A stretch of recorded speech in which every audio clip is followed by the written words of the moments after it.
him, saying there was no indication he was planning something so tragic. Our Jacqueline Ingles joins us live in Tallahassee with that exclusive interview tonight. Jacqueline? Almost 24 hours ago, just beyond this crime scene tape, here on the steps of this library, Myron May took his last breaths, and tonight his uncle is opening up about the Thanksgiving plans they had. But instead of coming together for dinner next week, May's family will be coming together for a very different reason: his funeral. He was gonna get together with me and cook Thanksgiving dinner. Preparing Thanksgiving dinner with his nephew Myron Mays is a memory Wallace Freeman won't be making. Instead, he's planning the 31-year-old's burial. His mother's birthday was yesterday, so I know it's a heartbreaker to her. Freeman last saw his nephew on Saturday. He spent the night before returning to this guest house family friends were letting him live in 6 miles away in Weewahitchka. He would leave the very next day to visit friends at FSU. It's a shock because he was quiet. May moved back to the Florida Panhandle. So Myron was a lawyer. As you heard him say, he was just 31 years old. Very smart, very intelligent, successful, and had a very bright future. If you watch his video, he talks about how his family, he discovered his family was involved in his gang stalking, which is typical. You know, one of the things that they do when you become gang stalked is they isolate you. They try to remove all of your friends, all of your family members, and they typically take about 4 to 5 years to do that before they really start trying to implement whatever your program is. This issue has been gone to, and there's been protests. There's been, Bill Clinton. He's actually written a law against it. So it's a well-known thing to a certain degree, but it's one of those things that you have to kind of be behind the veil to be privy to it. There's a lot of variables, a lot of moving parts that are involved with gang stalking. In my case, like I said, the people here at the shelter, they're all participating. They monitor you 24/7. They follow you to stores. They follow you wherever you go. They follow you to your job. Like I said, it is surveillance, surveillance, surveillance, surveillance. You're being surveillanced all day long. And that's just the mild things.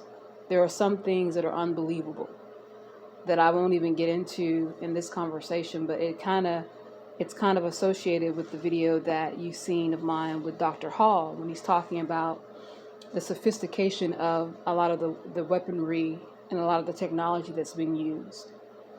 One of the ways they're able to get away with these kind of things, or to make you appear to be crazy, is because they're no longer breaking in your home and disturbing your peace and violently assaulting you. They're no longer, just using 1 or 2 people to surveillance you so that you can pick them out and get a restraining order. They're no longer, only, choosing private areas to be disrespectful or to be unlawful towards you.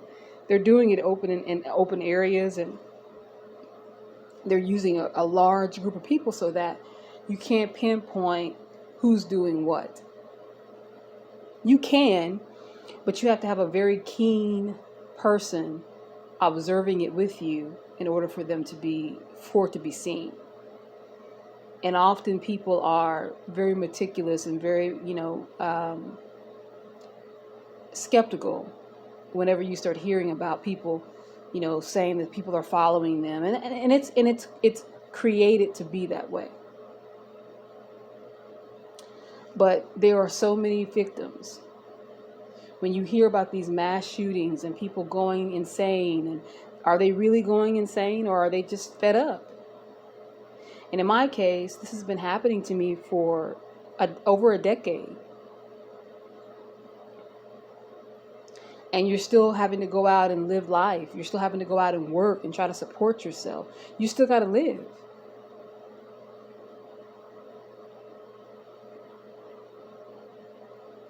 And they're trying to control the narrative in your life so much that everyone that typically, comes in and initiates any kind of interaction with you has been sent to you.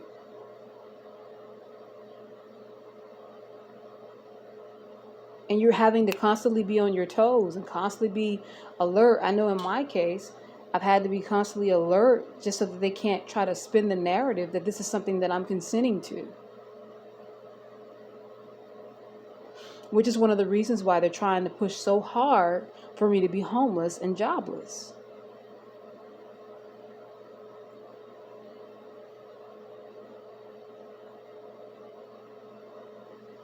So it's one of those things that has gone on in this country for a very long time with different classes of people, spinning the narrative and trying to write the identity of someone so that they will be treated a certain way. Spinning the narrative so that another group or another class of people will feel okay with enslaving another people. This is not something new.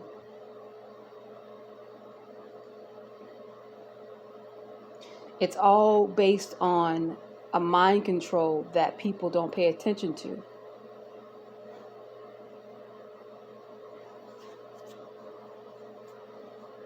Because we've been taught to, if it's not happening to me or someone that I love and care about, who cares?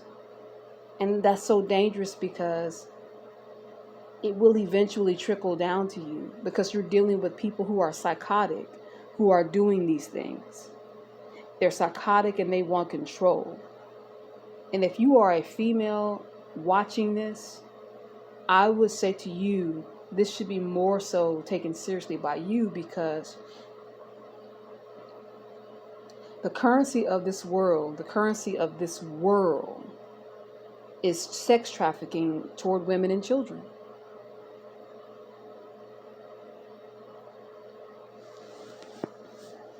And if you think that these money-hungry, sex-depraved men are not going to seek you out at some point and try to have their way, you are sadly mistaken.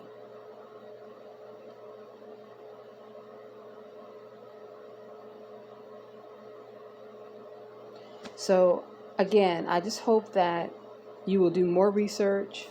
I will be uploading more videos so that you guys will have more understanding about what this is. If you have questions and you want to know more about what the gang stalking is and who's behind it, the history, things like that, just leave comments. You can also leave your email and we can converse and we can, talk about these things so that you have a better understanding. I appreciate your time. You have a great night.